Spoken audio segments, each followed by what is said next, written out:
In this video, I'm going to show you how to make the mane of this 16-inch unicorn.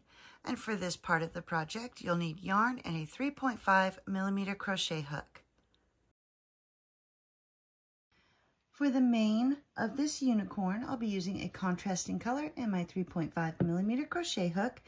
And we're going to be making these little curly cues to attach to the head for the mane. And to begin, we'll start with a slip knot. So wrap the yarn around your fingers. Leave a little bit of a tail for attaching it to the head. Bring up your loop, and then we're going to take both of those tails and give it a pull.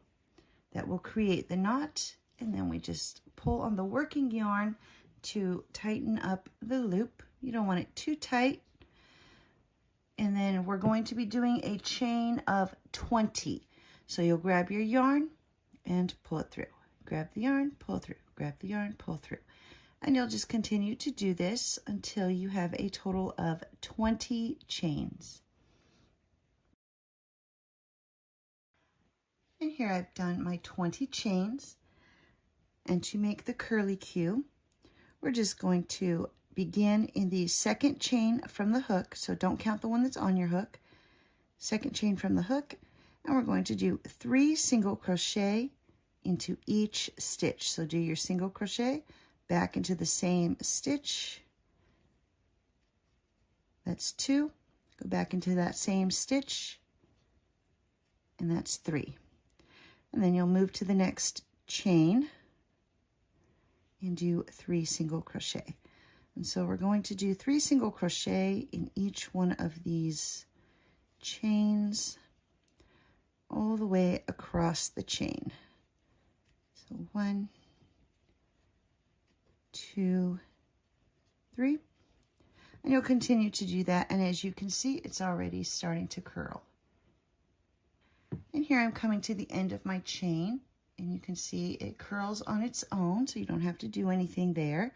And on this very last chain, I'm just going to do a slip stitch and tie off. And then you'll cut your yarn, which I've already done, and pull that through. And then I like to take the 2 ends and tie a knot just to make sure that stays secure. And there's 1, and you'll need to make 20 of these for the mane. Once you've finished making all of the curly cues for the mane, we're going to attach it to the head. So you'll take one of the tails and thread it through your yarn needle. And I like to start up here at the front of the head, right up against the horn. And you're just going to take that yarn needle under one of those stitches, pull it through, grab your other tail, and then do the same thing going in the opposite direction. So this other one, I went this direction. So this time I'm going to go through that same stitch, but going in the opposite direction. And then just pull that nice and tight. I like to tie it in a knot just to make sure it stays secure.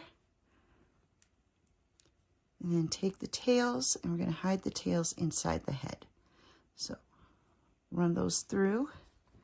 Take your yarn needle and go through the stitch, poke it through the head,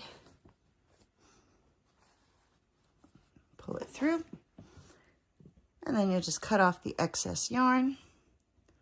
And now the tail is hidden. And you get to repeat that process with all the rest of the curly cues. And you're going to work your way down the back of the head. And here I've attached my curly cues. I grouped them a little bit too closely, and so there wasn't quite enough. If you find that you run out of curly cues, you can go ahead and make more or space them out a little bit better than I did here. but I'm not going to undo it, so this is it. This is how it is. I'll probably make more, but there we go. There's the general idea of how it should look once you have them all attached.